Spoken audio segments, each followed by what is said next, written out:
আসসালামু আলাইকুম। জানি না কার কি মত, তবে আমার মতে বর্তমান অন্তর্বর্তীকালীন সরকারের উচিত ঘুষ আদান প্রদানকারীর বিরুদ্ধে কঠোর অবস্থান গ্রহণ করা।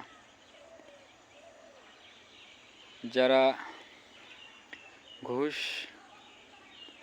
দেয় এবং ঘুষ গ্রহণ করে তারা উভয়ই সমান অপরাধী।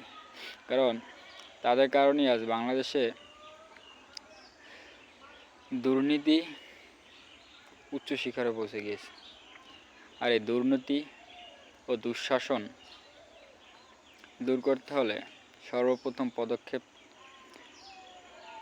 ঘুষের বিরুদ্ধে কঠোর অবস্থান গ্রহণ করা। কারণ দেশ থেকে ঘুষ প্রথার যদি বিলোপ সাধন না করা যায় তাহলে দেশে ন্যায় বিচার প্রতিষ্ঠা করা সম্ভব নয়। আর ন্যায় বিচার প্রতিষ্ঠা সম্ভব না হলে দেশের দুর্নীতি ও দেশের শান্তি শৃঙ্খলা এবং দেশের অর্থনৈতিক ভারসাম্য রক্ষা করা সম্ভব নয়।